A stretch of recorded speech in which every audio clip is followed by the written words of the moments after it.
Thank you very much for coming along to today's seminar on Aboriginal programs in evaluation in practice. We really appreciate you being here today.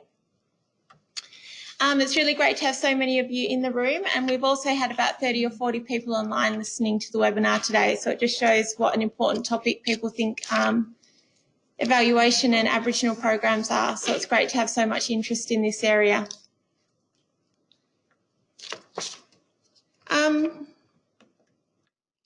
So to start our morning, I would like to invite Robin Collard to the stage to provide us with our Welcome to Country.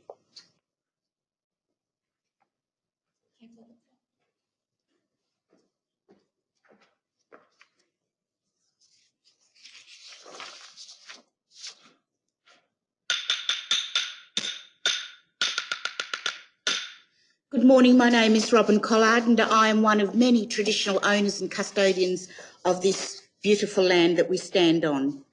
Here, particularly in Perth or Boorloo, as Noongar people know it. There are three principles that are of utmost importance to Noongar people: our land, our family and our knowledge. That is, ngala budja, ngala mort, ngala kardijan. Kaya. Wanju wanju, nunuk kwabadak nunga budja, kedalak nunuk kuling, nijawadran. Hello and welcome to everyone who is here, and many of you would have come from overseas in the past. Nijajinang mai wakul, kardijan wankaning, kedalak wiran budja, borna wankaning balak court, kart, mindich.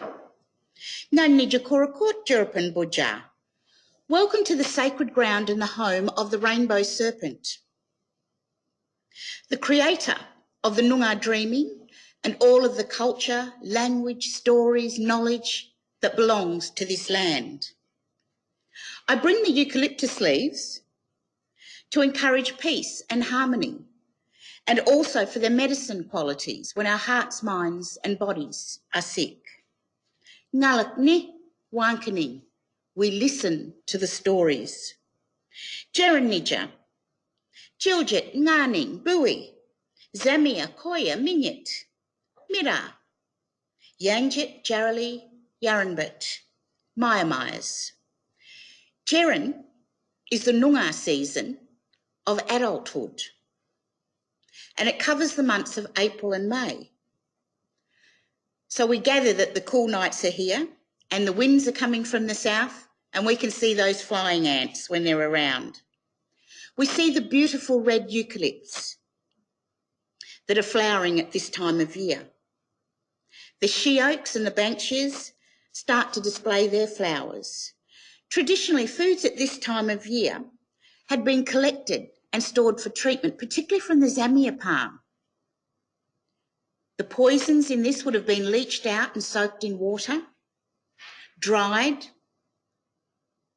and then the seeds would have been ground to make our original damper that would then be cooked in the fire. The bulrushes, the freshwater fish, even the frogs and the turtles were a part of our past food times. And this time of the year now is getting our mayamais or our homes ready for the winter and the rains, making sure that they were reinforced to keep us warm and safe during the cold winter months that are coming. Ngalak budja nganing, dijajenjinang budja, kundam kura. Our land feeds us. It nourishes our body, our spirit now and in the dreaming. We walk on sacred ground, daknini, nunuk, we sit on sacred ground and we renew our spirit as we connect to our country. Murdich kurt, murdich wirin, murdich ngat, nunuk mar.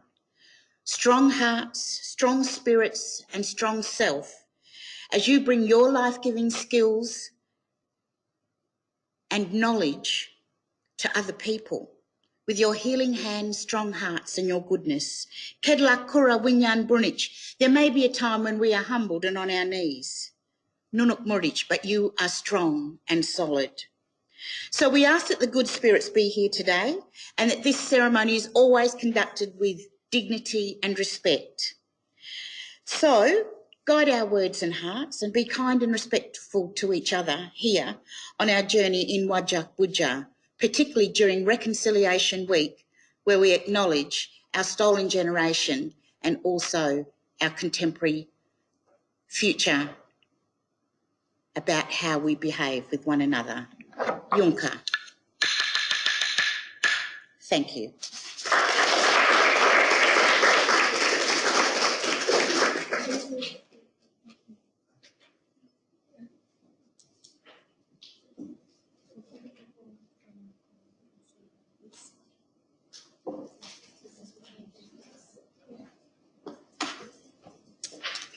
Thank you, Robin. That was a really beautiful welcome to country, and we appreciate you giving your time this morning to come and speak with us, so thank you very much.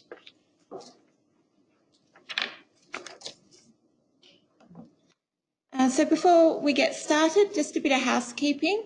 If anybody needs the bathroom, they're just outside to the right.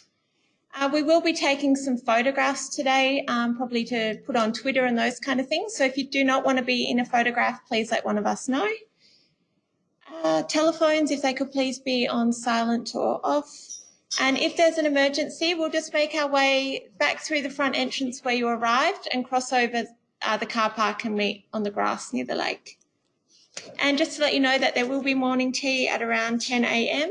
and at the end of each presentation there will be some time for questions. So a bit about Injury Matters. Injury Matters is a for-purpose, not-for-profit agency supported by our partners, the WA Department of Health and the Road Safety Commission. We strive to lead the way in preventing injuries and supporting recovery in Western Australia. Our aspiration is that all West Australians live life uninterrupted by injury, and we do this through the provision of injury prevention programs and services.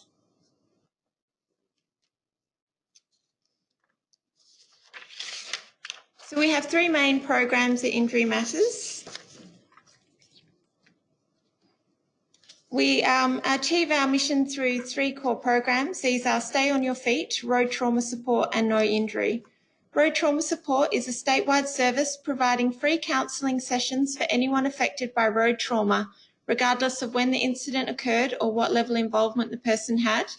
Stay on Your Feet is WA's falls prevention program for older adults living in the community.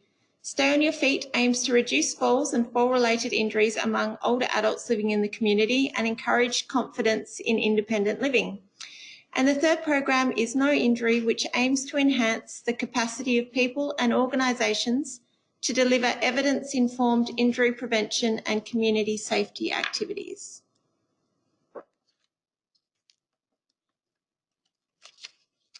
So Injury Matters can support you, our partners in the room and online, by providing training, networking opportunities, resources, data, free support and grants.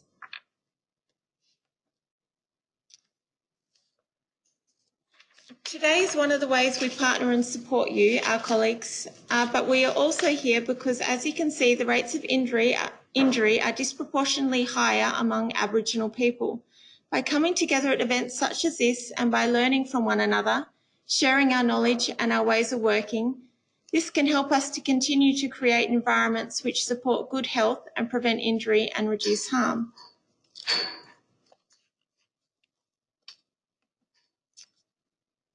So today's seminar will be broken into two parts with two presentations on either side of morning tea.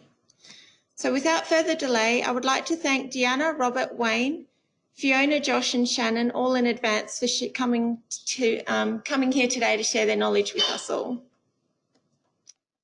Our first presentation is by Deanna, Eades and Robert Morrison from the Yarning It Up, Don't Smoke It Up program. Deanna Eades was born in Albany, Western Australia. She's been working in the health promotion field with Aboriginal people for the last 30 years. She is employed as a Senior Project Officer for the East Metropolitan Health Service in the Health Promotion team. Today, Deanna's presentation will be focused on the Aboriginal Tobacco Project, Yarning It Up, Don't Smoke It Up from 2014. Deanna will be co-presenting with Robert Morrison. Robert Morrison is a descendant of the Bibleman people of the southwest of Western Australia. He has family ties that stretch from Albany in the southwest of WA, across the Gascoyne and Kimberley, and over to Katherine in the Northern Territory. Robert grew up in the Kimberley and moved to Perth in 2001. He has been working in the tobacco area for 9 years and in Aboriginal health sector for over 10 years. Robert is a Senior Project Officer for the East Metro Health Service in the Health Promotion Team. And today his presentation will be focusing on the Aboriginal Tobacco Project, Yarning It Up, Don't Smoke It Up, from 2010. So we'd like to welcome Deanna and Robert to the stage.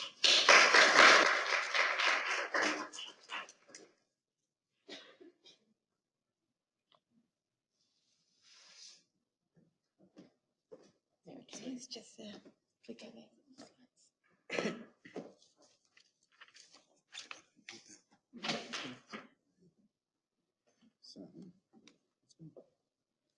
I'd just like to thank Sam and them for inviting us to attend this seminar today.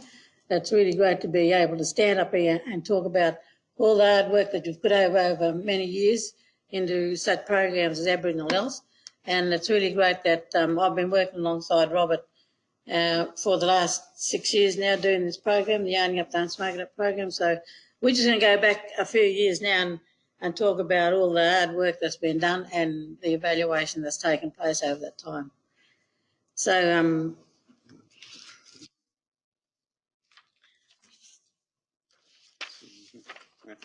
so our aim of the actual project is to reduce smoking-related illnesses or diseases amongst Aboriginal people. And the way we do it is we've changed the way we present. So instead of presenting, you know, just the bad social marketing side of what could happen if you smoke, we kind of flip that and we talk about what could happen if you quit.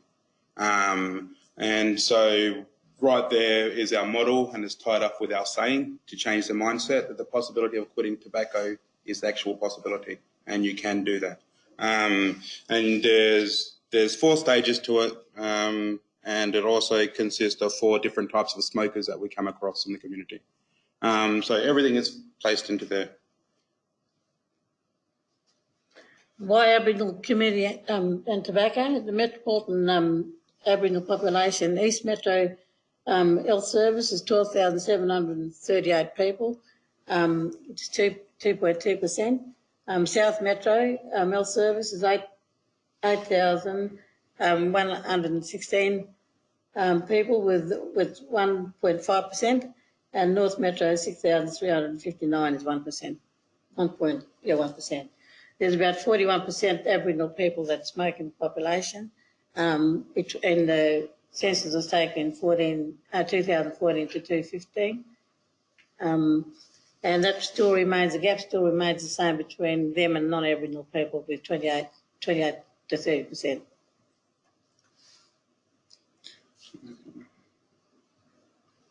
What we do have tobacco education sessions to community groups and service providers. We do develop and distribute culturally appropriate resources to key stakeholders and community members, and so we support smoke-free environments, etc. Aboriginal community centres, and support smoke-free hospitals, smoke-free health system policies. So developing an evaluation plan. So to measure the extent of the program, we had to consider a few things. So there's some dot points on things that we have considered. And in saying that, I'm just going to name a couple of things. So I've got notes here, so I'm going to be just reading it because there's a few things. I don't want to read everything out, but I'll read a few dot points. So when it comes to the top one, there is the evaluation of the tobacco control project. That was in, I think, 2014. And this here just gives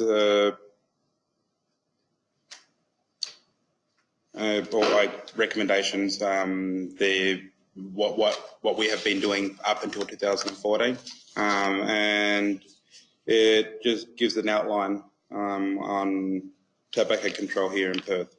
So our target groups are Aboriginal adults, Aboriginal people exposed to environmental smoke, and service providers working with Aboriginal communities. Our secondary target groups are pregnant women who are smoking, and then we move on to our community engagement and partnerships. So that was guided by the 2010-2014 Footprints to Better Health up until 2016. So there was a COAG report that was put in, there was some projects coming out of it, and this was one of them. This is a tobacco project coming out of that. Then it was evaluated, and then a plan was put into place when we came over to East Metro Health Service. So, well, anyway, these are the dot points. I'm happy to answer a bit more if there's any questions.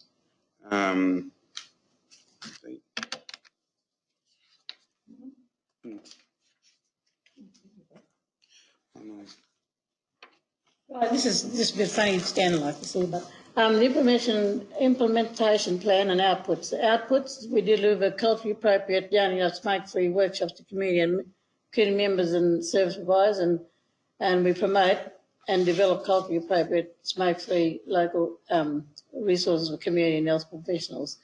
Indicators, number of Aboriginal participants who attend group educations, and number of group educations sessions are conducted by Aboriginal clients is smoking. The number of participants at training sessions and the number of training sessions to increase the capacity to deliver lifestyle behaviour sessions, brief intervention in smoking, and the number of Aboriginal participants who receive information on smoking. Yeah. Okay, so our implementation plan, our outcome in regards to that is that Aboriginal people receive services to improve their knowledge. So the indicators that they were kind of looking at was looking at behaviour risk factors, the current status of Aboriginal people 15 years and above, and people reporting that they're changing the way where they smoke, that they have a smoke-free car or a smoke-free home.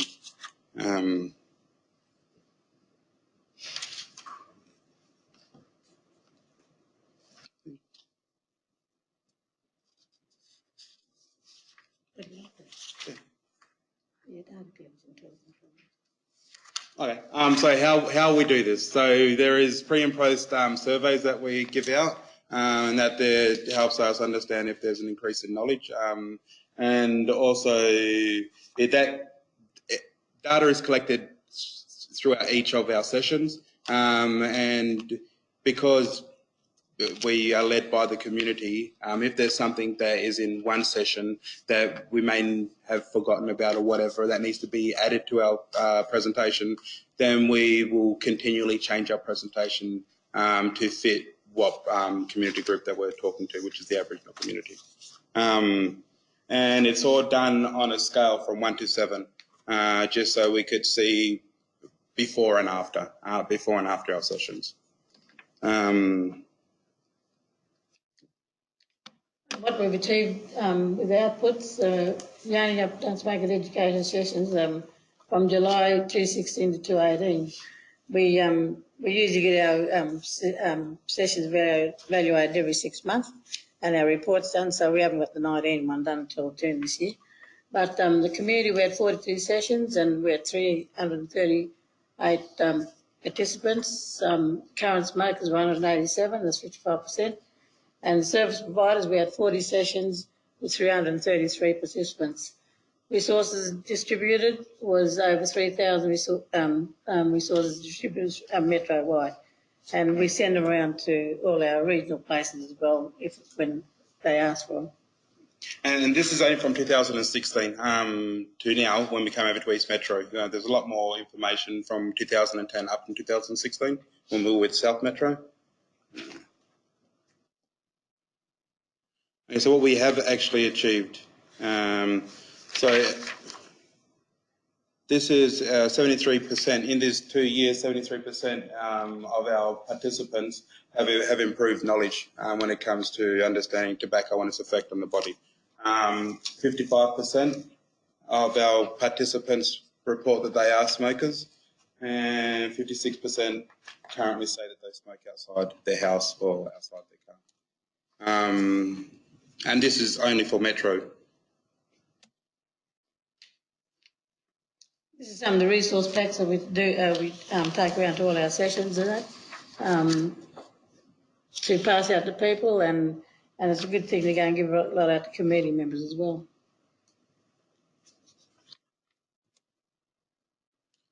More visual aids, just really showing what's happening on the inside of the body rather than trying to explain. Better to show. And what else we do? At the moment we're going to be launching the smoke-free policy at the YIU, which is the Aboriginal Community Centre in North Metro.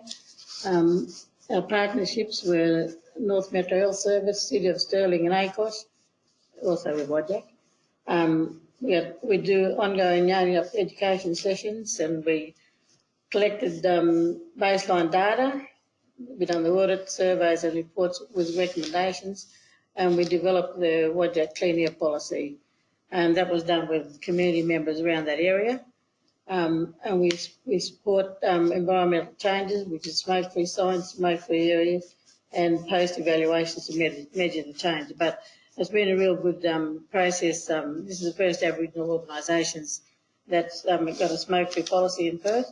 So it's exciting that now we launch it on World No Tobacco Day, which is on Friday.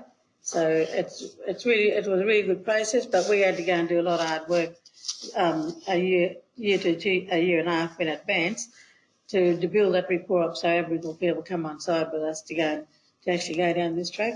So it's really exciting and it's good, and we'll keep on supporting them, doing sessions and whatever other needs they may require while getting used to the policy.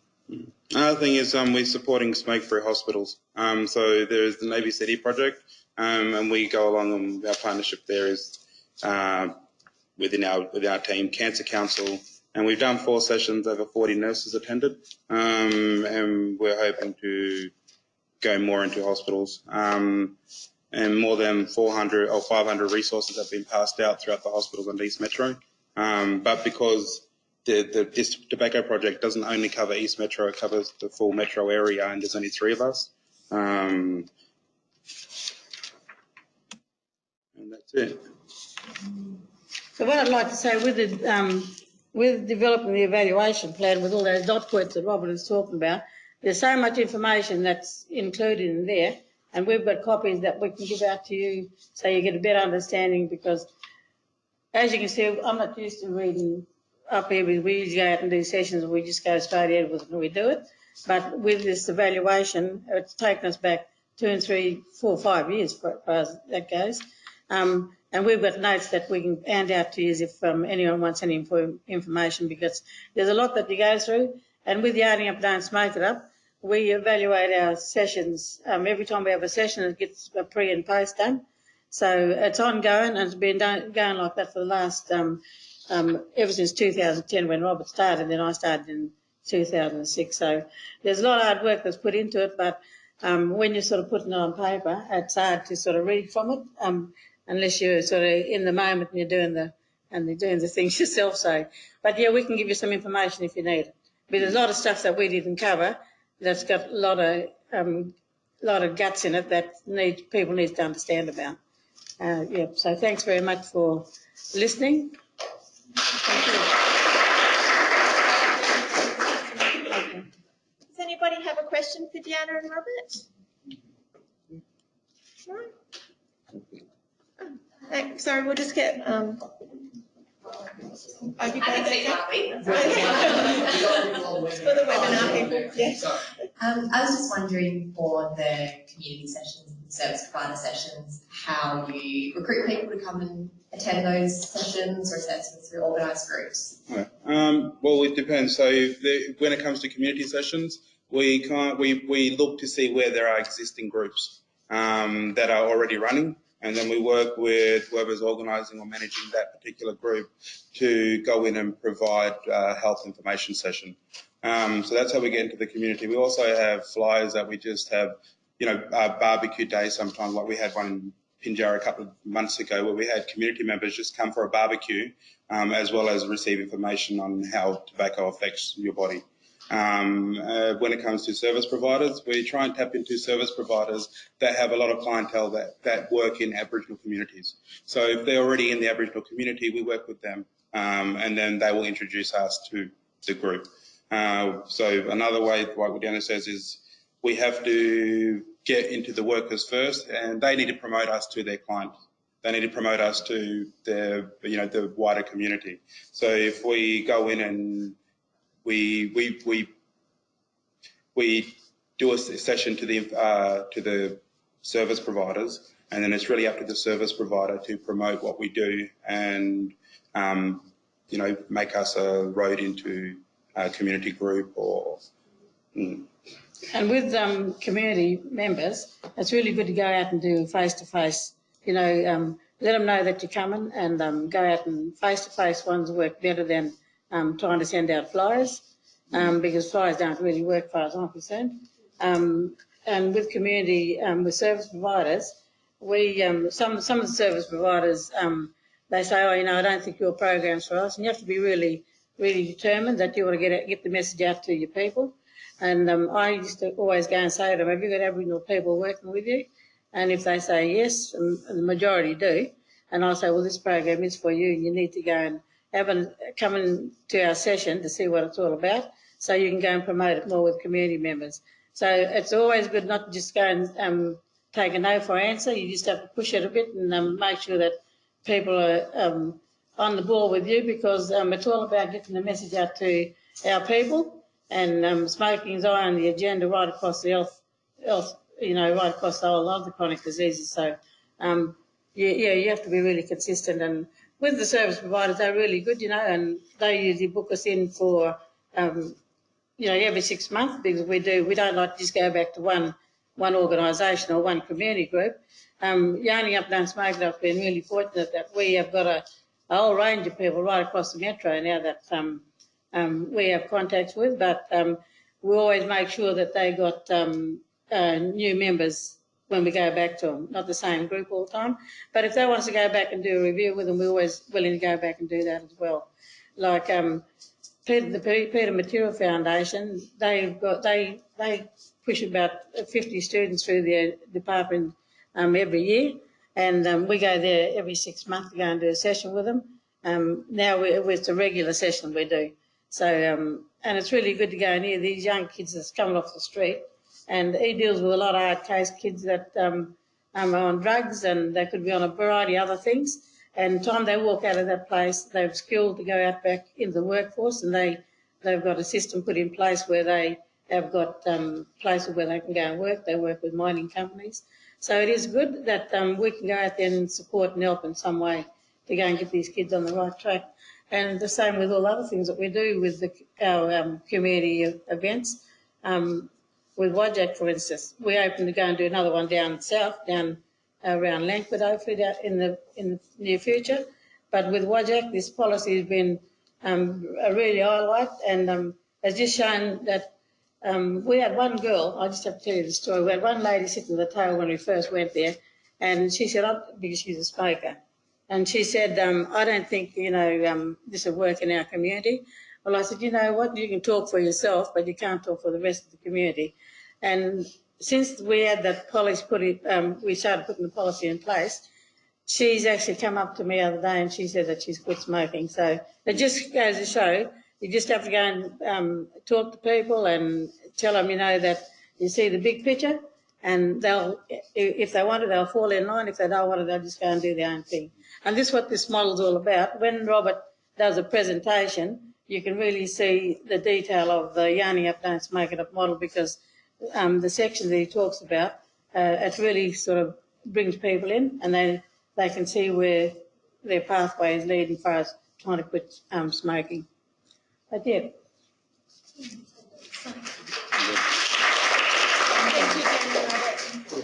No questions? Okay, great. Thank you.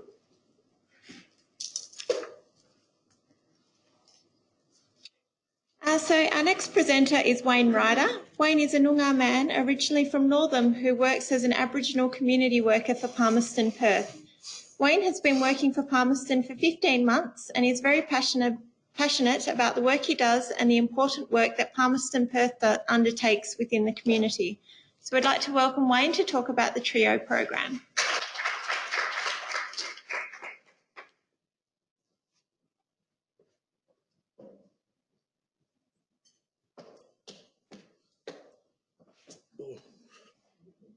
Almost made a grand entrance. So yeah, Kaya Wanju, everyone. Just want to say thank you for Glenda for inviting me here today. So how do I work? Yep, I got it. All good.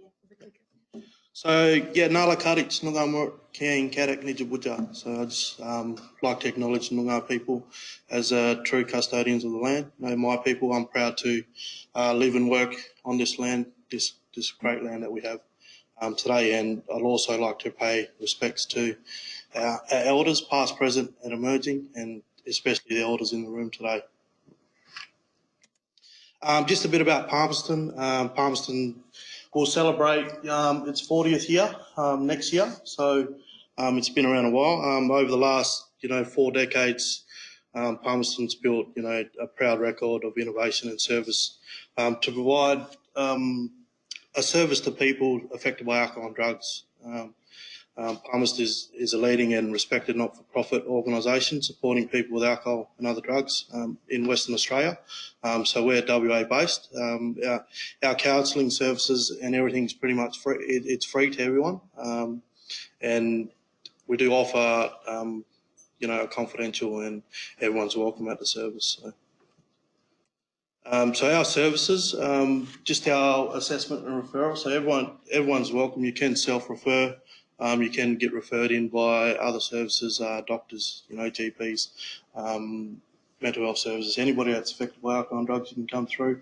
We do offer counselling support to, adults, youth, and families. That support is not just offered to people that's using. We do offer significant other support. So people that's gone through someone else's use, you're finding trouble, not being able to deal with it. You can come through and get a bit of counselling and just support on how to deal with someone else's use. We find that is a big help, especially within Aboriginal families. We have a lot of family members that struggle and don't know how to deal with someone else that's gone through a hard time, especially with their alcohol and drug use. So that's probably a big, main part of our role, is just to work with families and try and bring that alcohol and drug under control. So we do work with people both with mental health and alcohol and drug concerns. So I go out in the community and support a lot of the community members, a lot of work alongside other services, trying to build programs out in the community and just support people out. A lot of my clients don't like coming into the office. They don't like sitting in a room, especially with counselling. You go up to an Aboriginal person and say you might need counselling. They'll tell you to go along. Because a lot of them don't know that counselling's just basically yarning. We sit down as Aboriginal people, we sit around a fire and yarn and talk to our elders and stuff like that. So that's pretty much what counselling is. Just support from someone else and a bit of guidance and talking stuff through. So. There's a lot of other services there, as you can see. If you guys want a copy of this slide, at the end you can get a copy of this. That's no problem. So we do offer a lot of a different range of services at Palmerston. So I'm here to talk about the TRIO program. So the TRIO program is just we pretty much built this program. It's a new program that started last year with our residential rehab. What we were doing was we were getting guys from prison, and they parole out and they were going straight into our rehab straight from prison. We were finding some of them didn't last very long in the rehab, and they tend to leave, or they wasn't suited for the program. So we've changed that now, where the TRIO program pretty much, it's designed to guys that are in prison due to alcohol or drug related offences. When they want to come out, if they engage with us, they can be referred into the TRIO program, or they can refer themselves in. Once they get parole, they have to get parole on their own, or get out and parole to another location, and then they can enter the TRIO program. And it's the base. What we want to end up doing is help the guys get into rehab, but we want to work them towards that different lifestyle of, a prison lifestyle compared to a therapeutic community. It's a lot different. There's a lot of boundaries involved. We were finding that the guys that enter the therapeutic community straight from prison usually broke a lot of boundaries and usually couldn't follow the rules. So we developed this program, which is probably around. It's a 3-stage program, as you can see. So it's basically it's put together by the groups that we already have running at our Perth office. So you can go into one-on-one counselling. You go to a brief intervention group. So clients they will learn to sit into a group, talk about their problems and learn strategies and skills to develop to try and help them progress with their alcohol and drug use. The one-on-one counselling, which usually takes place on a Wednesday, it's because our other 2 groups are coincided on a Monday and a Friday. It's just to keep the guys busy, throughout the week. If you've got a planned out week, especially guys coming out of prison, if they come straight out and they got their week planned out, they're usually busy and they keep away from other stuff, getting back into that lifestyle of alcohol and drugs, and especially with Aboriginal men, there's a lot of influence within family, friends and stuff like that, trying to drag them back down into that lifestyle. So we try and get them to come along to as many groups as we can. One-on-one counselling, I take on the Aboriginal men that come out, and then my colleague Sam, she works with the Aboriginal women. So just that respectful way, men, women working together. So I work with the men, and I've case managed probably since the 15 months that I've been there, most of my guys, prison clients, I've probably been case managing around 50 guys, since I've been there for 15 months. And there's a lot of guys that, don't make it through the rehab process, and rehab's not for everyone. We understand that, and we work with guys, so we set up other programs that are suited for the guys that don't want to go into a therapeutic community. They can attend one-on-one counselling with myself, group programs at our office, and it's all free. The only cost that they do have to pay out is if they do enter rehab, there is a cost in rehab. It's just like basically paying for their food and their board and stuff like that. So because we're a not-for-profit organisation, we can't really pay for all of that. But the guys are usually pretty good. We work with them to set up their Centrelink, and some guys they pay for themselves going through. But also with the Smart Group, I've actually also started up a Smart Group on my own down at 55 Central, which is a men's shelter. I started that on Monday. So Palmerston put me through the facilitator training, so I've become a smart facilitator, and just it gives me that extra bit of knowledge, to help guys through this program as well. If guys tend to, they feel very, once they know that I'm there and show that support for them, they tend to stick to the program, and they're really happy about having that support and someone there just basically to walk alongside them. That's all I do, and just give them a bit of guidance on how to go about it.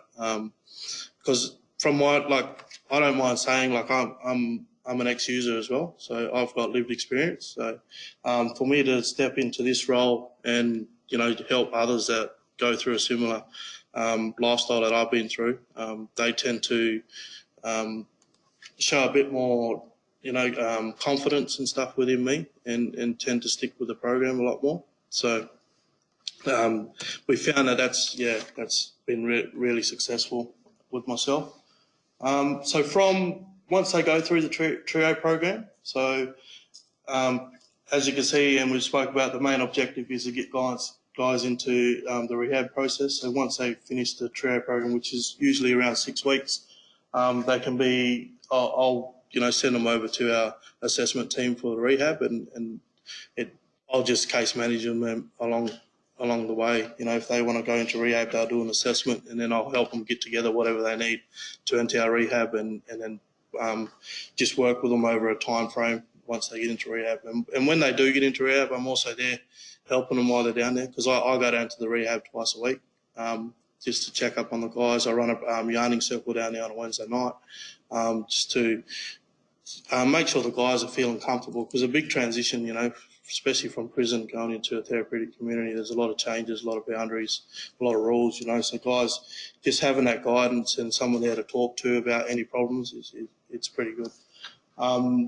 Some guys, just want to go, they're not suited for rehab, so they can continue on with one-on-one counselling or any of our groups. At Palmerston, Smart Recovery is open to anyone, and you can attend Smart for however long you want. So Smart's just it's a group that works on life skills and changing behaviours over a certain amount of it's just working on your previous 7 days and your next 7 days. So it's short-term goals, which is really good. It's good for people that come to Smart and just want to set just a small goal for the week. And yeah, you can attend however many times you want. You can attend years if you want. You can go weekly. Just that bit of extra support. It's free of charge. So it's a really good program to enter.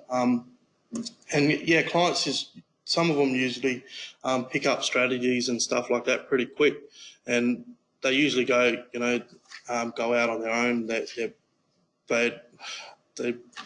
want that support, but they want to try and go out and live their life, and see if they can maintain abstinence from alcohol and drugs. And we're always there to support them. We show support. It's open door policy. If guys go back using, we're not going to close the door on them.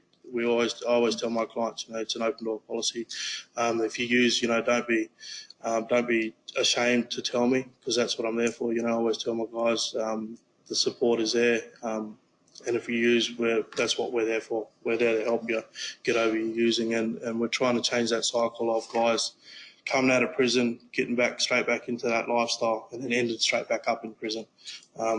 Because I think that's where it's needed, and we've been working with the justice system on if they could refer guys into this TRIO program, and we're working with the judges in the courts, and also case managers through the justice system, and so they've been referring guys straight to us, which is good, because I picked up a few guys now in the last couple of weeks where they just call up. I have a 10-minute phone call with them, while they're in prison, and it's just setting them up once they exit, they know a familiar voice. They know someone's there to show that support, and we can pick them up on the outside, which some of them have said they rarely have before, because guys are in and out of prison their whole life. So we're just trying to break that cycle. So our evaluation process for the TRIO program, I don't know if you can see that. This is one client's evaluation. So we do a weekly evaluation on guys. We just ask a series of questions, if they've used their primary drug of concern, which you can see this is a guy's evaluation over a 6-month period. So what we do, we enter the very first evaluation into our system. So when guys are in prison, and I'll get that phone call, some of them say they don't use, but some guys are very honest, they say they'll still be using in prison. But what I work off with the very first evaluation is what brought you to an AOD service, what were you at your worst, how much were you using, how were you feeling at that time, because I might get a guy referred to me 6 months into his sentence, and he hasn't used for that 6 months. So for our evaluation purpose, we have to take them back to that very first point where they were at their worst, they were using drugs pretty heavily, and that's how we monitor, their progress through it. And 6 months from this guy's, service through us, he's not using at all, either, primary and secondary. His health has improved, his physical health, mental health, and just his relationships with other people as well. We monitor that because I think that's a key to especially alcohol and drugs. You know, your mates, you know, your friends, your partners and stuff like that. People tend to bring you back down into that lifestyle. So we monitor that progress as well. Yeah, and then the very last, so once they finish our program with us and they're happy to go out on their own, you know, we record that last evaluation. So that's what gets recorded in our system, the first and the very last, and then we use those as a report. So we write up a report on evaluations and the progress of clients, and then we submit that to the Mental Health Commission and also WAFA, which is I'm funded by WAFA, so I report to WAFA on a regular basis. So that's pretty much our evaluation process. You know, it's a new program, so it's only been going for about a year now. So, but we've had really good success. We had a few guys, especially Aboriginal clients. You know, we had 2 graduate at our therapeutic community, our rehab, last year on the same day, which has never happened before in Palmerston over there 40 years. So that just shows the impact of bringing Aboriginal workers, like myself and Sam, into Palmerston, Perth, and working alongside of guys. You know, they feel a lot more comfortable having Aboriginal workers work alongside them. So, yeah, that's pretty much it. Any questions?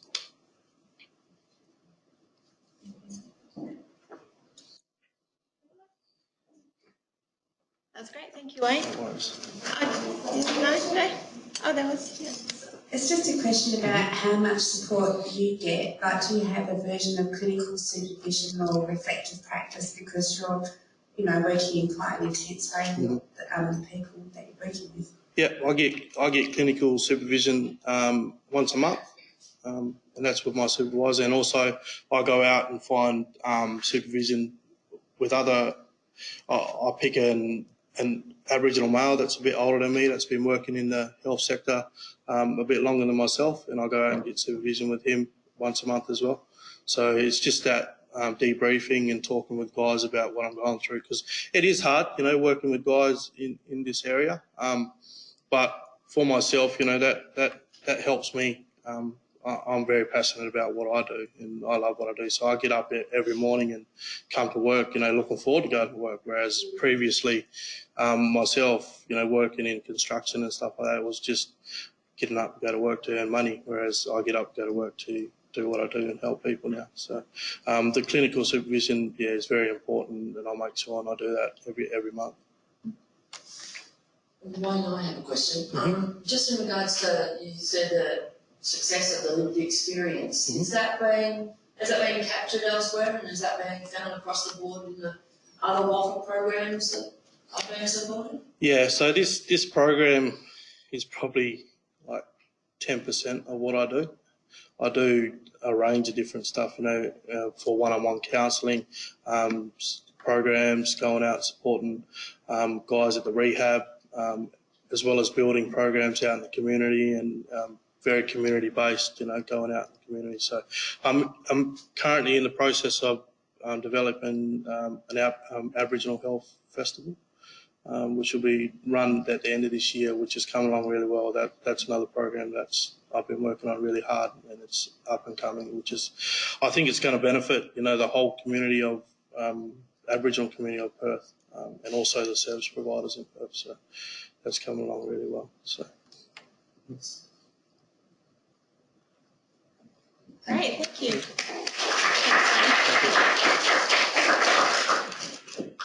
And welcome back. Our next presentation is by Fiona Heneker and Josh Rivers, who will be presenting on the Aboriginal Youth Health Program. I can't believe all your history, Fiona. You look too young. So Fiona has been in government since the 70s and was an enrolled nurse for 15 years and did a 23-year stint in the WA Police as a police officer. Fiona has worked with sexual health education through a 2-year employment with the Sexual Health Quarters, formerly Family Planning WA. Fiona worked delivering Wooditch sexual health programs to adults who live and work in Aboriginal communities in the Pilbara. Fiona has worked with youth through the Red Cross Kalgoorlie as a youth diversion officer, building rapport with youth, providing pro-social activities that engage youth after school and at the weekend. Fiona has also worked at Population Health Kalgoorlie, the Aboriginal health team delivering sexual health lessons to youth across the goldfields in high schools, from Leonora to Esperance. Fiona currently works as an Aboriginal Health Promotion Officer with the East Metro Health Service. And Josh has been working with the East Metro Health Service for just over 2 years in the position of Aboriginal Health Promotion Officer. He previously worked for Anglicare Northern Inland in Tamworth, New South Wales. He was the Aboriginal Liaison Officer. Josh worked closely with the Aboriginal community of Tamworth and neighbouring towns and communities. He worked with families and adults, but mainly youth. He also facilitated Anglicare's anger management program alongside a female worker.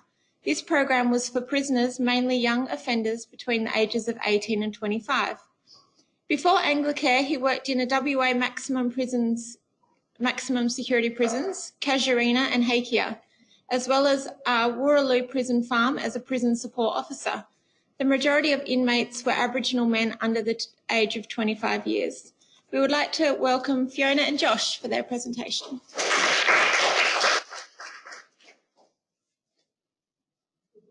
Way more dramatic.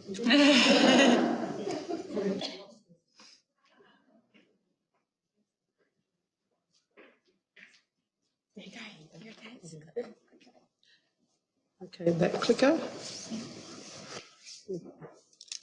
I always do that. I hold on to my glasses and then I squint. And then I'm not looking for them. The children tell me, it's on your head, Nana. Yes. Oh, yeah. Look forward.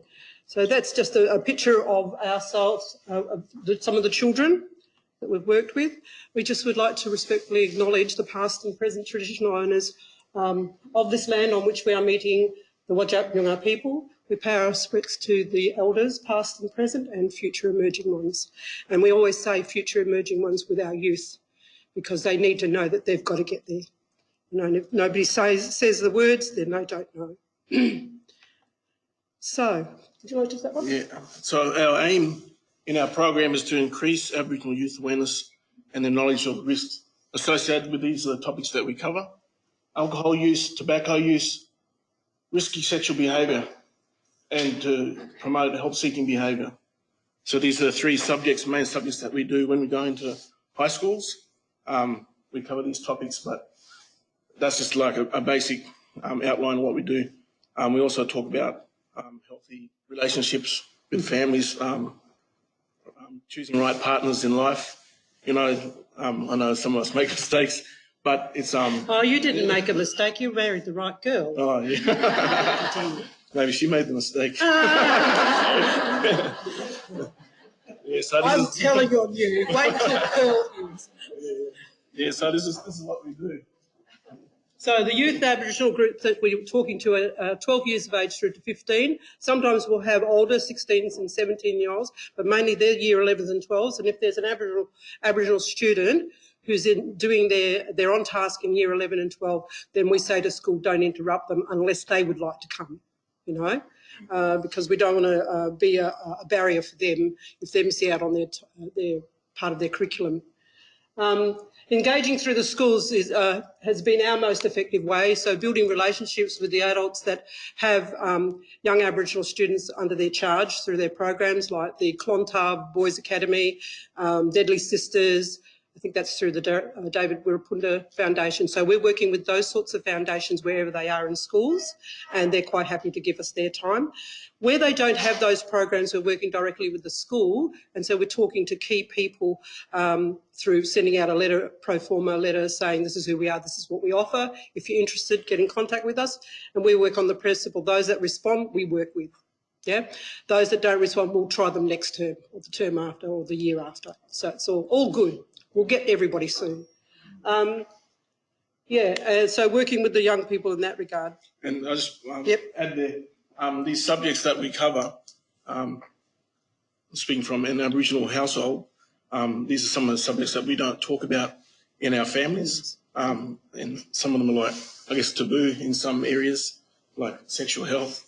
And a lot of these kids have got generations of smoking and alcohol in their families. So it's hard for some of these students sometimes to to break away from these lifestyles because they've seen it. That's what they see all the time, which is very unfortunate. But this is where we come in, and this is where it's such a good job because this is where we can come in and help them steer them in a positive way in life to make some right decisions in life, which they mightn't have heard before. Because we know that sometimes when you're too close to home, kids don't really listen to, or students don't really listen to their parents or older people. But when it's outside of family, in a safe environment, then this is where we come in. Also, I like to let them know that we're not their teacher, we're not their parent, you know, so the language can be a little bit different, but we do have a group agreement with the children so that, you know, they won't be calling each other names. So it's a safe space for them. We work in the areas of the red and the blue. That's the East Metro Health Service and the South Metro Health Service. So it's quite a big area for like two of us, but we keep ourselves gainfully occupied. Did I do that? No, that's it. So what we do, there's both male and female being culturally appropriate for the young group. With tobacco and alcohol, we're a whole group, stick together, so we work through that with them in that way. And then when it comes to sexual health and healthy relationships, talking about the risks of unsafe sex and things like that, we separate. And Josh is with the boys and with the girls. We've taken on the idea of if any person who's got a female body but identifies as male, they can go with Josh if they feel they want to, or if they are male and identify as female and they want to come with me, they can. So that we just like that gender freedom and all that sort of stuff, because sometimes, and look, they don't do it, but at least hearing the words, they understand that, you know, the health department understands gender diversity. Yeah. So we get out there with the schools, we build the relationships and they give us a program if they can, and it's very generous time. There's like times in schools, it's like the golden, you know, goose, the goal, and there's lots of organisations out there trying to get into schools to have time with students just across the board. But we're most fortunate that the schools that we work with in our districts are very happy to have us in, and they give us the time out of the curriculum. It falls underneath the health syllabus, so when we get any body saying, no, it's part of the, you know, it's part of the school program, it's part of the curriculum, it is the health syllabus. So it's all good. We can have times up to 5 to 10 weeks. We like 8 to 10 is even better, but we'll work with 5. That just means a little bit more intense. And 1 to 2 sessions per week and up to 1 to 2 hours per session. But we'll work with any time they'll give us. It has to be at least an hour.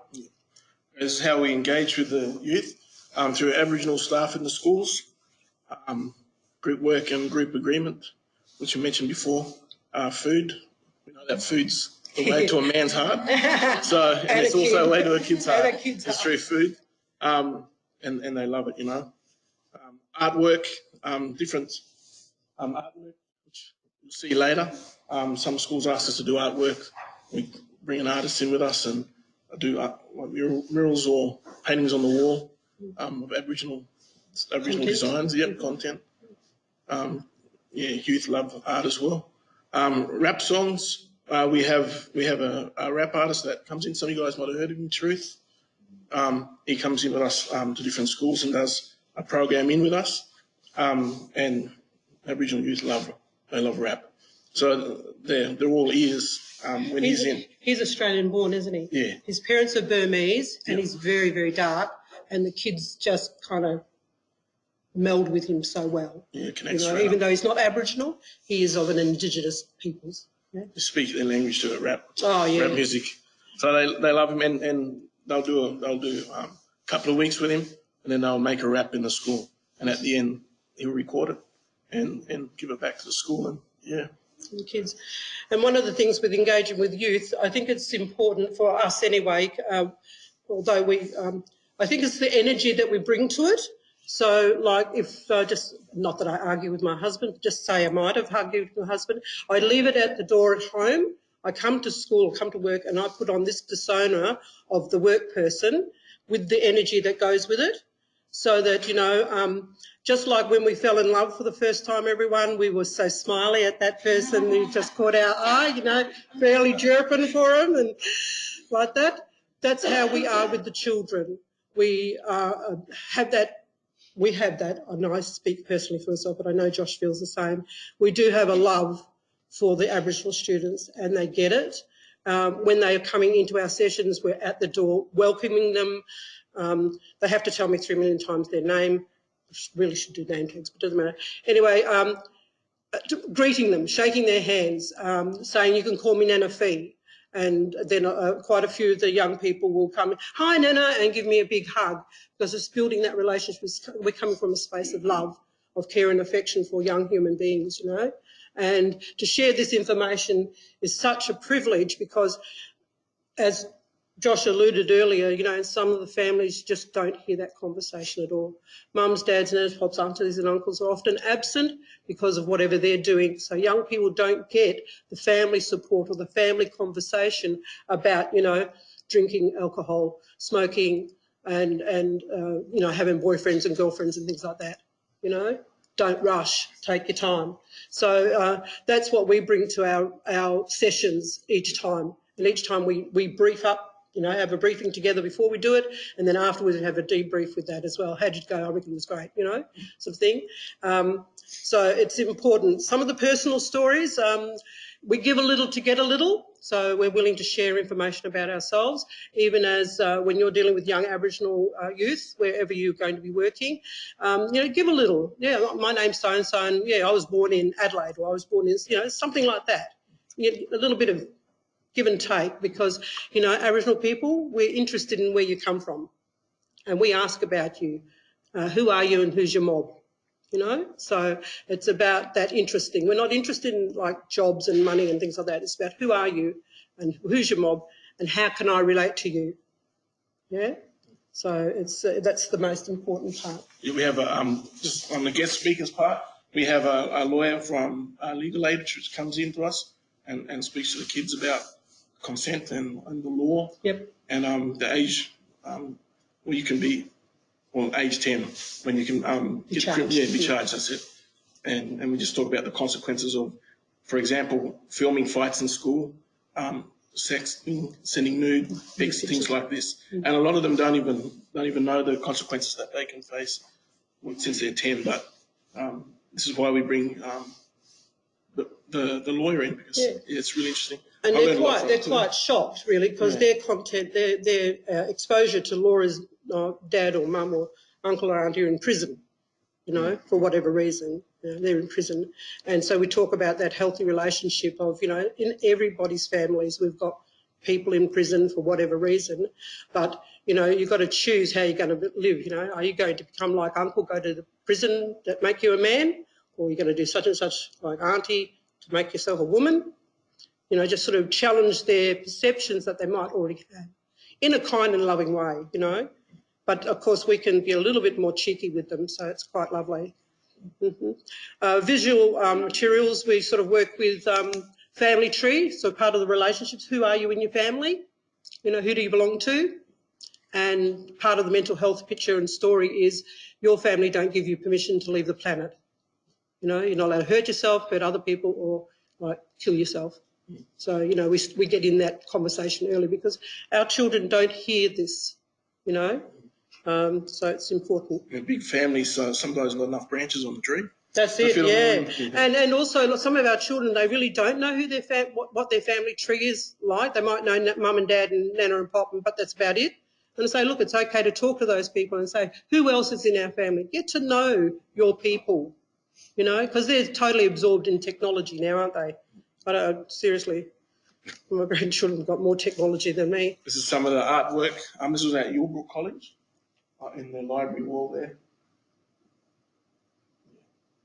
And the youth engagement, because we build a relationship with them, they come back to our sessions, you know.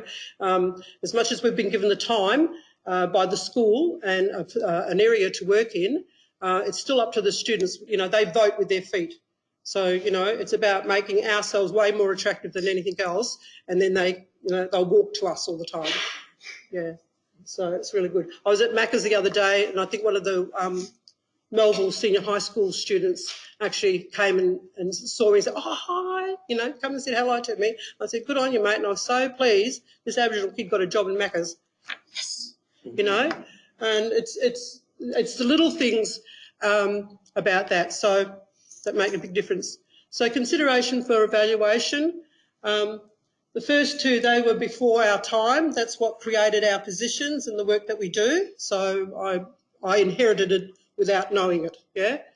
Data collection tool, our questionnaire and processes. So we do the pre-questionnaire and our questions are multi-choice. So they're multi-choice, circle these things, and we will work with anybody. Most of our older students will work with the younger students, to fill out the questionnaire. So it's so lovely just seeing that internal caring that happens at their age.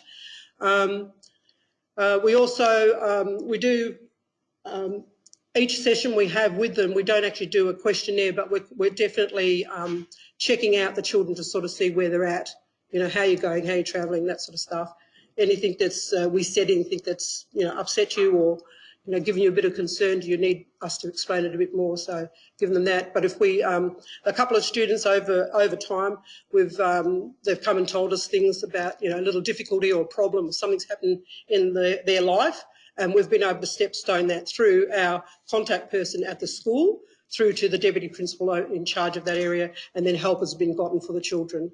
Yeah, so it's really good. The kids know that confidentiality does happen, so what's said in the room stays in the room, except if I get an alarm bell, we get an alarm bell that somebody's hurting or going to hurt somebody else, then we say we have to get help for you. It's a duty of care. And so once we do that, and our partnerships, as I said before, strong focus on the school engagement and partnerships. We have schools calling us back, locking us in for the next year, or term 2 next year, so that's really good. So the hard work with those schools has been done, and we're reaping the benefits, and the children in that school, those schools are reaping the benefits as well. But we continue to work with all the other schools, and we've got some inroads. Always inroads are coming to us all the time, so it's into other schools where we have, sent our letter, sent our performer, sent an email, made a phone call, but we'll keep working and we'll get somebody in the admin of the schools. We just need somebody to take charge of it, be it the Aboriginal Islander Education Officer, be it one of the Aboriginal people working in those other organisations, or be it a deputy principal who says they want it, or the principal says they want it here. Yeah, so it works out nicely. So our outputs, we deliver culturally appropriate health program messages, so that's easy peasy for us. And of course, focusing mainly on alcohol, tobacco use and sexual health matters. Culturally appropriate resources, which is really lovely. We've from all the way from, say, comic books that are just drawn with Aboriginal people with healthy messages.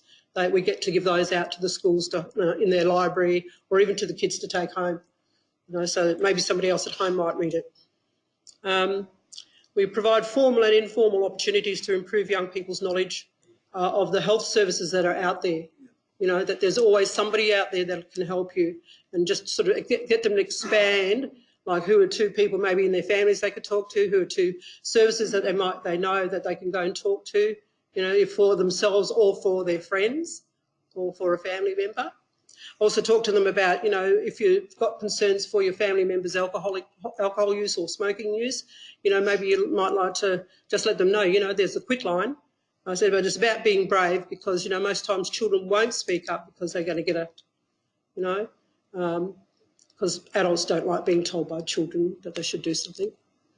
But it takes braveness, and saying something like, I love you, would you please just go see the doctor about your smoking? Something like that, just give them some ideas of the ways and words that they can use to talk to their adult family. I'm really unhappy with your alcohol use. How can they say that? So it's just trying to, shore them up a little bit. Number of Aboriginal participants, 10 each. I think we've got a slide about that, haven't we? Yep. Education numbers, so those are indicators. Support, awareness, yep. You might just see the bigger font there.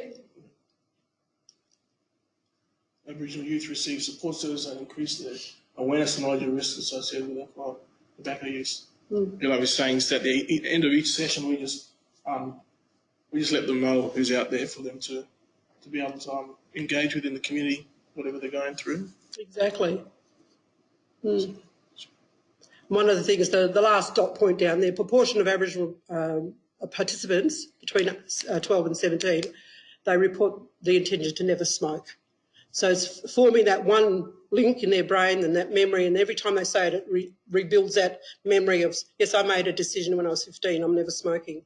And so it's just building on that so that they can somewhere in the future, they'll say, I listened to somebody talk about it, I know it to be true, and I've made a decision. So that when they're challenged, you know, by saying, I'll go and have a cigarette, or come on, have a drink, they can say, you know what, not really, I'm going to wait until I'm 18.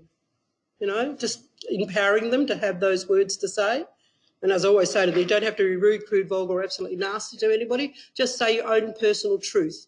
I learnt something through school and I'm choosing not to do this until, you know, maybe when I'm 18 or 20 or maybe never. Yeah. Our data collection is pre and post questionnaires, as I said before, and then we're just looking at the children all the time, just sort of seeing who's okay and who's not. Data is put down.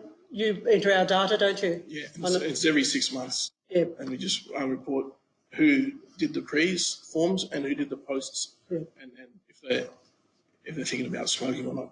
Yeah. And reports go back to the funders. Yeah. Yeah. Here are our results for the July 16 through to December 18. Number of students that got through our program was 255. Number of sessions we did was 148. 73, I was going to dyslexic, 73% increased in knowledge of alcohol, tobacco-related harms and risky sexual behaviour, and 73% increase in knowledge of youth-related services. So who are the youth-friendly people that they can go to? Right. There's just a few things that nice things that teachers said about us in the program. We were twisting their arm. Yeah, I'll just read a few. I won't read them all. This is the best program that's ever come through this school for the Indigenous students, and that's from Rocky at Rockingham Senior High School. All the students love the interactive nature of sessions and took a lot away. It's Brendan Welsh is Director Swan View Clontarf Academy. Yeah. And that's us. So, that's our details. You want to contact us? Yeah. So, any questions? Anyone like? I actually had a question. With the evaluation and the pre and post surveys, do you actually ask about if they're partaking in risky behaviour, or it's more just about have they increased their knowledge in those areas? Yeah, just increasing their knowledge in those areas. Okay. We have had, out of that bigger group, we've had at least two young people say, yes, they're smoking, but most of them are non-smokers, and we work on the premise that they're not doing the wrong thing. You know, they're not smoking, they're not drinking, and they're not doing sexually risky things, you know, because most times children under 15 are not doing any of that, you know, so it's the presumption that everybody's innocent. But they work, that's better. That I feel that we have a very positive language towards them at all times, and in edifying themselves as well. You know, so if we hear news through our adult contacts, we'll make a specific thing to go and speak to that student and say, we've heard that you ran a good race, or you got an A or something like that, and we'll just go and say, we've heard that, good on you, mate, you know, sort of give them a little bit of a reassurance that, you know, somebody in the community does appreciate their good effort, you know, because it takes a bit of courage to be smarter. And, you know, most of us in our lives, we might have had to dumb ourselves down to be accepted, but we'll try and get our Aboriginal students to don't dumb yourself down, just get smarter. You know, be smarter, be proud of it. Yeah. So that's good. No worries. Thank you very much. Anyone else have a question? Any I other? have a question. You do? Yeah, I do. Thanks, Fiona. Just in regards to, you said that you can't get your knowledge at every school. Are you using the outcomes of your evaluation to get into the schools that you have been successful in getting into? Probably not. But we have had teachers go from one school where we've been working, like Koodanup down in Mandurah. She transferred to Thornley, and through her we got an inroad into Thornley Senior High School. So we've got those positive relationships with people that if they move to another school, they're going to get us into that school. It just needs that positive driving person in the environment to say, these two are a good group, bring them in. Yeah, and the success stories that come out in your eval would be another way. Oh, absolutely. Another tool that you can use to get in. Other than that. Twisting yarns. Yeah, always done with love though. No worries. No injuries either. No worries. No other questions? Thank you so very much.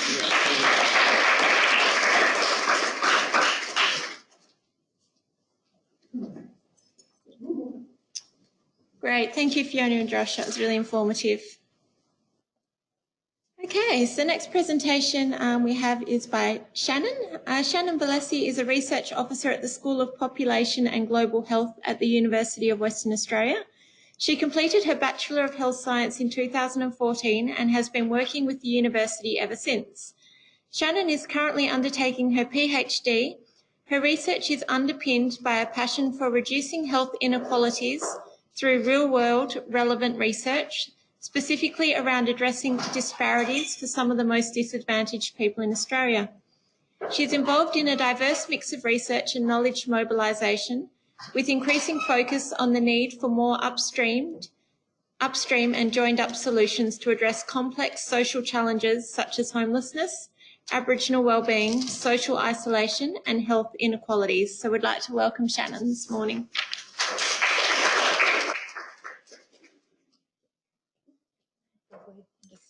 Yeah, great, thank you.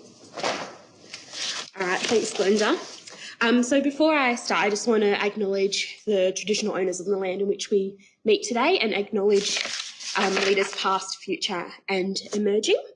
So today I'm actually going to be talking more about a methodology, style and approach than the program itself. So, and before we get going, it is a photo-based project, and I just want to acknowledge that some of the photos used within this presentation, some of the individuals may have since passed away since the project was undertaken. So just before I start, has anyone heard of Photo Voice before? A couple. All right, so that's what we'll be having a bit of a chat about today. So the program we'll involved with was the Heart Health program run at Derbyl Yarragon. It's a weekly program that provides chronic disease management. It originally started out as a cardiac rehabilitation program, but over time and in response to the needs of the individuals that went along to the program, it's developed and taken that more holistic approach. So it's been running every week since 2009, and every week they get about 40 people attend. So if you work in health promotion, you know this is pretty amazing an achievement that they've got. So that's where the idea of the evaluation came from. It was kind of to find the underlying reasons why this program's been able to sustain itself for so long and get constant attendance. And some of the individuals attending the program have been actually attending since 2009, and they still come back every week. So that's where we were brought in. So the evaluation I'm talking about today is the In Their Own Voice evaluation. So it was instigated by the Heart Foundation. So the Heart Foundation were the original organisation that helped develop the Heart Health program. So we were originally approached by the Aboriginal Program Officer of Heart Foundation in 2015, and the whole evaluation came up as a collab type design. It was completely designed with the people on the ground and at Heart Foundation as well as the university. And we wanted to take the approach to the evaluation that, as well with the program, the evaluation would be culturally relevant and have an impact. So the overarching aim of this particular evaluation was to capture through the eyes and the voice of Aboriginal people the barriers, enablers and critical success factors, and any program behaviour changes associated with that. So that's where we came up with the idea of a Photo Voice project. So I'm have a bit of a chat now about what Photo Voice actually is and how you go about implementing such a program. So it's a type of participatory action research. A bit jargony, but essentially the point of PAR type methods is that you take it back to the individuals involved in the program, and it's about creating opportunities and a voice for people that are involved, that know the problems associated with it, that know the benefits of the program, and it's taking that kind of power relationship away from researcher versus participant. And photo voice is a particular type of methodology where it's completely led by the individual involved. So it kind of makes the job as a researcher a little bit easier because I don't have to facilitate the interviews or anything. It's completely led by the individuals themselves. So photo voice was developed in the 90s, so it's been around for a while. It's typically used in disenfranchised populations, so it has been gaining traction in Aboriginal populations, not just in Australia, in Canada. It's been quite well used as well. And it's really about that self-empowerment of the people involved and using photo voice, photos to create dialogue and as an icebreaker.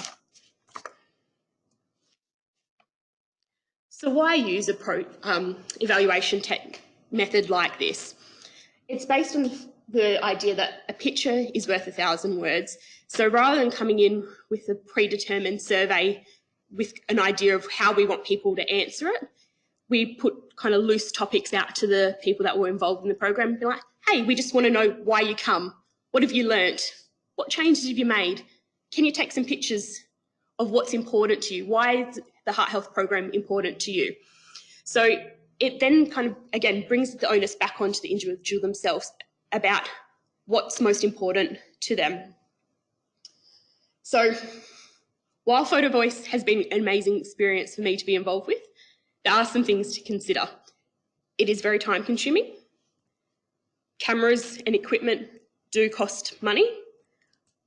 Some concepts are very hard to capture within a photo, but that's part of the yarning stage of the project, that you can sometimes facilitate that without the actual photos. And it's also about not getting too caught up on the photos themselves, because of what's actually important is the stories they create and the journey you go on in that relationship with the individuals.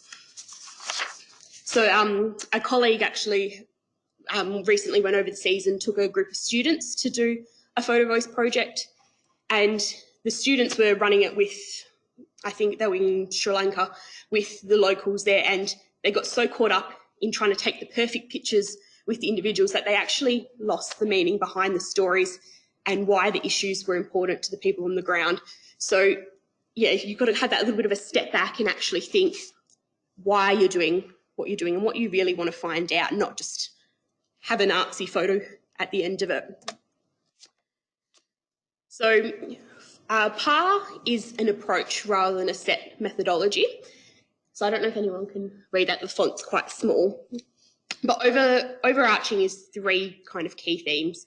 It's the planning stage, actually undertaking the project, and then making sure you actually disseminate the results along with it. So in the planning stage, it's about recruiting the right people, getting the right people on the ground to help promote the program, actually undertaking and taking the photos, and then producing a photo book in the end, and I'll show you that afterwards. So for the project planning stage, what we did right at the beginning was establish a reference group. So this was made up of people from our UWA research team, from staff from the Heart Foundation, staff from Derbil Yerrigan, where the service is run, heart health staff, and a number of people that come along every week. And these were some of the key elders within that group that had been coming for quite a while. And why we wanted to do this, it was to make sure that we were actually doing this evaluation with the right people on board, with the right permissions, and making sure that we then recruited the right people to participate. So the reference group only formally met once right at the beginning. What we actually found was the informal relationships and going down every week and just saying hi was the best way to facilitate this. But the group from the outset kind of outlined who some of the key people would be to have a chat with. And what was really also important was getting an internal champion. So the first time we came in to talk about the project at the Heart Health session, we came in and kind of gave an informal presentation to say, like, hey, we're doing this research project. We really want to hear your stories. And some of the guys one of the guys jumped up straight away on the at the table and was like, you know, no one's ever offered me to tell my story. So in that, having that kind of support within the group, it actually led to other people being like, hey, I want to be involved. Like, what do I do? How do I join? Type of thing. So that was quite an important way of getting snowballing and recruiting through there. So the actual evaluation part, you know, all the general consent to participate and whatever, but what we actually did right at the start was an extra information session, just one-on-one or as a group setting. So this is a photo of where we're actually going through and teaching some of the guys how to use the cameras. So we're going through some of what's in the information pack. So everyone was given information about the project, but also information about making sure you get consent to take someone's photo and what it means, like what the photos are going to be used for, and examples and things like that. So everyone was kind of given this information pack at the start. And then what we did was kind of constant checking in. So the program runs weekly. We went down every week and like, hey, how are you going? Like, do you need any help with the project? And when people felt they had taken the pictures they want, would then come back and have a one-on-one yarning session and bring the photos up on the computer and go through, what's this photo of? Tell me what you see here. Tell me why it's important to you. One of the final things for a Photo Voice project is actually bringing the participants back together at the end and kind of finding key themes throughout and having that facilitation discussion. We actually were only able to do this once with 3 participants. It was just too hard to get the people in the room that had participated at the same time. People either wanted to attend the heart health session, some were off sick. You know, heart health isn't compulsory, so they might come to the program and then go off the program for a couple of months, whatever it was. But it just wasn't feasible within the project for us to be able to bring back and have these group discussions at the end. So what we did was meet again with some of the individuals one-on-one and say, like, these are some of the things coming up from other people. Do you agree? Why? Yes, no, why not? And kind of elicit it from there.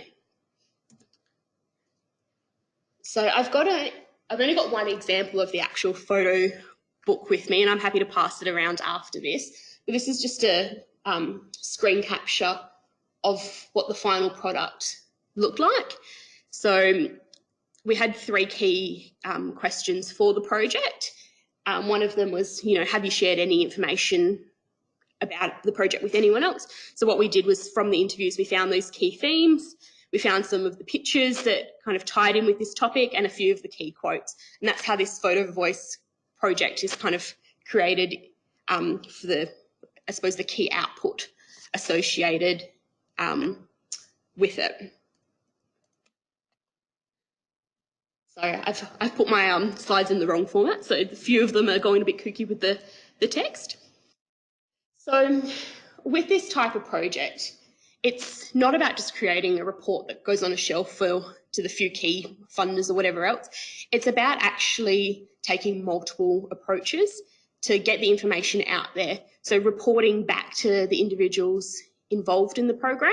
So what we did for each person involved, and this was actually something that wasn't planned, it wasn't in the original grant, but it kind of came up through the process, that the people that participated wanted copies of their own photos.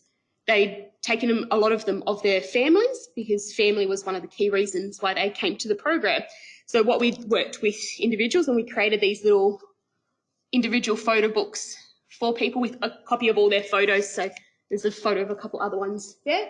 For some individuals, they just wanted the straight printout of the photos, and it was about taking those different approaches and, yeah, getting people on board and respecting that people wanted to be involved in that way, as well as some of the key more academic types of approaches, like the conference presentations and the journal papers, because that kind of gets information out there for other organisations, and through that other people have contacted us for more information on what we did and how they can implement the same sort of evaluation methods in a program they're running. One of the other key learnings or key strategies we undertook was not waiting until the project was finished, actually meeting with people and feeding back feedback and results to interested parties as the program went along. So at the time we were doing this evaluation of the heart health, SWAMs down in Bunbury were in the process of creating their own heart health program. So what we were able to do is start to pull out some of the key things and some of the critical success factors for the program and feed that back into SWAMs in their program design phase, rather than waiting until it was probably about 6 months later that we actually finished the project, but actually taking those opportunities to be, hey, people can learn from this. What can we share? How can we help you? So this is just another little strategy that we've undertaken as well as part of the project, is we've created just one-page infographics as well as the photo books that have some of the key questions and themes and photos out of it. I actually have a few copies of those if anyone wants some of those today. So doing this process, what do we actually learn? And what are some of the insights into doing a evaluation like this? So one of the key things for us as a research team was really learning that importance of trust and respect.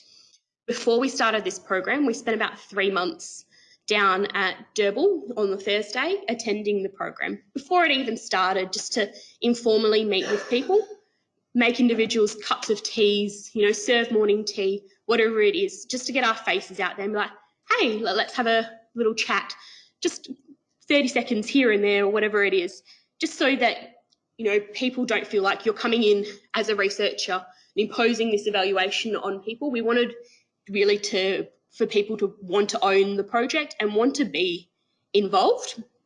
So that was something that was really key for us in setting up this evaluation, is that taking the time.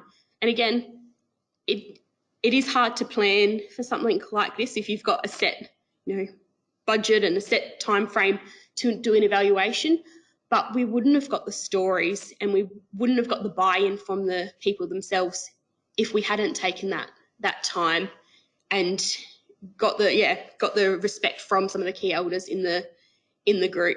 And I don't know how well you can see the photo, but that's myself and my colleague Lisa. So part of the heart health program is they run a 15 or so minute exercise session every program, just some, you know, basic stretches and 500 gram weights, and we'll participate every week. You know, it's just about bringing yourself down to with the participants and say that, you know, I'm not too good to participate in your exercises, and it's about being involved and getting that buy-in as well. And, you know, if they were going on a group walk, we'd go on the group walk and push the wheelchairs and we'd do whatever we needed to do. So it's really about, building those relationships. This was a really quite key learning for us, is about actually challenging our own assumptions. So as you can see in this photo here, this is one of the guys that participated. He's got the digital camera up to his eye. Something we didn't even think of, that, you know, the number of people that we were working with in the program that were in their 80s or, you know, had never used a camera before. So we had to kind of reevaluate and be like, hey, what do we do? Again, timeframes, everything else kind of went out the window. But what we did is we went in, did extra training. And for one lady, she was 89 years old, beautiful, beautiful lady. First time she's ever used a camera. And it was quite amazing to see. She took 130 photos. She took the most photos of everyone, even the ones that were in their 40s and 50s. You know, she really owned the project. She was like, okay, I know how to use the camera now. She was the only person to get, I think, every single consent form signed of someone she took a photo of. And it was truly beautiful just to watch it. Even a lot of the photos she took were actually at Derbyl, but she took it home and did some other ones. But to watch her kind of run around at Derbyl, and she got a photo with every friend she had made there and every staff member that was really important to her. And everything like that. And it was just beautiful to watch that work. And another example was for one of the other ladies that, so for some of them, they got grandies involved to help take pictures. For one of the ladies, she was on her own. I actually arranged to go to her house, and she had some ideas of some key things she wanted photos taken of, or some key exercises that she was doing in her house. So, I went there and did that for her. And it's about, again, challenging those set roles of what the researcher is, and actually, how can I help you to tell your story? And just because someone says the program starts at 9:30 doesn't mean it starts at 9:30. Sometimes we would rock up at the 9:30 and things don't start to 10:30 some days. Some days not a single person that was involved in the project would be there. So rather than just, going off and getting on with the day, we'd actually still spend some time down there and be like, have a chat with other people and be like, hey, this is what we're doing. Do you want to be involved, or do you have any thoughts on why you come along? So again, that informal conversation and getting people on board. So this was one of the instruction sheets that we kind of put together. I blew it up on a big piece of paper with colour coordinated buttons to be like, this is on and off, and this is how you can look at your pictures if you wanted to have a look at them. Sorry, I've got a bit of the lurgy that's going around. So another key important thing for us was research flexibility. Again, we quite ambitiously set out some amazing timeframes and scheduling, and I had graphs mapping out my weeks that were going to be week 1 we do this, week 4 we do this, get the results back at this time point. And you know what? On the ground, it goes out the window, and it's okay that it does. And I think as a researcher, you have to have those expectations that things aren't going to go to plan. There's a lot of things beyond your control that mean that you can't do everything that you want. Like I said before, one of the key things of Photo Voice is bringing the group back together at the end and running that focus group. It just wasn't feasible for us to be able to do that. And it's about letting go and be like, hey, what can we do instead of that? What is going to make this contribute to this evaluation? So for us, there was a lot of circumstantial factors that actually prevented people from attending. One, they're at Yerrigan. A lot of them, because they're there for heart health, they book all their doctor's appointments the same day. So you might plan, like, oh, I'm going to have an interview with this person this day, it's their turn. And they'll get called out to the doctor at that time. Can't do anything about it. Some days they wouldn't be able to come in because they'd be looking after grandies, whatever else. Sometimes the actual activities from heart health themselves, there might have been a particular guest lecturer in on a topic they really wanted to hear. So just taking different approaches. So for some of them, we did interviews over 3 sessions, just 20 minutes here, 20 minutes there, 10 minutes there, to kind of get all those answers. And again, just when we had no formal interviews to do, again, just going back and building those relationships with other people and be like, does anyone else want to be involved? So quite fortunately for us, there was quite a bit of flexibility within the grant to kind of go back to the funder and say, you know what, we can't do this. We set out that we're going to be able to achieve all of these things, but hey, it's not possible to do so. So I think just, again, one of the key things for us was having good communication with our funders and kind of constant feedback with them and be like, look, we can't do this, but we can do this instead, and we're still going to get the stories and still get those underlying reasons why people come along. So one of the other things that we were able to do as well is originally we had only budgeted within the grant to create the photo books for the people that had actually participated in the evaluation themselves.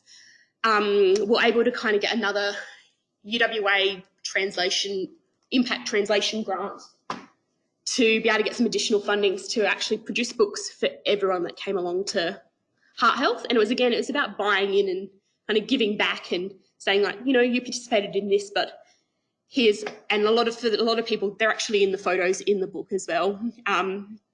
So we're able to do that. The individual photo books was a extra thing that was able to be done for people. And for one of the ladies, she actually came back and was like, hey, can I get an extra 5 copies? I want to give them out to my family for Christmas. And again, it's about having that flexible approach and not being, oh, my budget says we can only do this. Actually, you know, these people have taken the time to participate in our evaluation. It's about giving back and doing right by the people involved.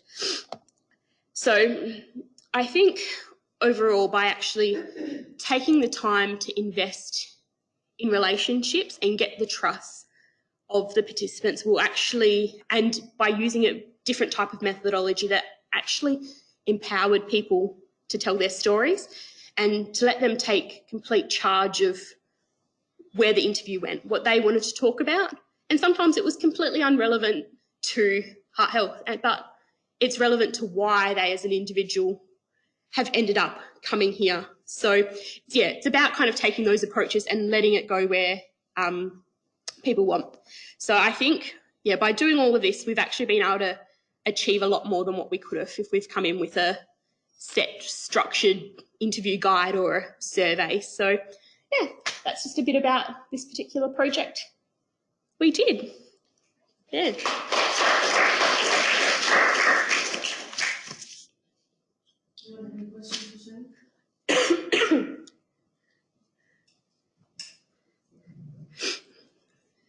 Hi Shannon, I'm Lauren from Raw Life Saving. It's probably more of a comment. We did a similar project, Photo Voice, looking at social benefits of swimming pools in remote communities, and I just sort of obviously worked with adults. We found it was a really successful methodology for working with young children as well, where it's quite difficult to find those effective evaluation strategies to engage children in that process.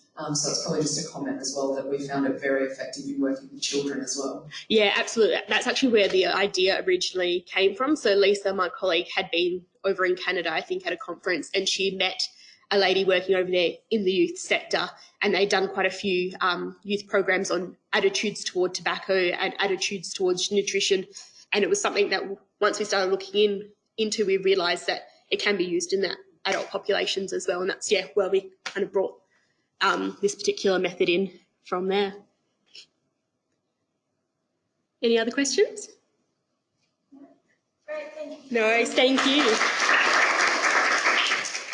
Sam, could you please take the microphone over to Fiona, because we've just had a question come through from Fiona's presentation, which I'll just read out.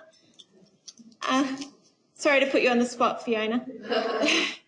So somebody online has just would like to know a bit more about how you were able to run the Aboriginal Youth Program in the schools and how that kind of fitted with curriculum and getting it into the school, and who you would recommend as the best contact if you first want to make contact with a new school. Oh, okay. There's a couple of levels there. First contacting the school, just out from our program, was a pro forma letter, just saying who we were and what we do and what we can offer. And that was that. Emails to somebody. I rang up the school to find out the right person. Usually it's a deputy. Principals are way too busy. So we usually go for a deputy, or student services can often help in that area. And especially if you can ask if they've got an Aboriginal Islander education officer or an ALO. So to talk to them. But we've been at some schools, and this is not disrespectful to those other Aboriginal people, but they're busy too, that I've gone up the rank of them. So if I couldn't get to the Aboriginal person working at school, I'd go to the deputy principal, say find out from the school who can I talk to. Yeah? The schools, their curriculum is like hen's teeth. They're very, don't want to let go of any core subjects, and we are totally in line with that. We don't want kids missing out on their basics and core subjects, but most times it will fall in either their PE area or their health curriculum area. So that's it. And the school's been most generous. Some of them have got all the technology whistles and bells, and sometimes we've been able to access the high tech when we're working in the Gibson area, or we're usually working out of the library. We've often got a meeting room in the libraries and things like that. So we've been most fortunate most times. We've not been hidden in a dungeon. So that's the lucky bit. Yeah, so was it great? Yeah, I think that answers it. Yeah, thank you. Yeah. Okay, well, thank you to Deanna, Robert, Wayne, Fiona, Josh and Shannon for presenting today. We really appreciate you coming along and sharing your knowledge with us all and talking a bit about your programs and your evaluation process.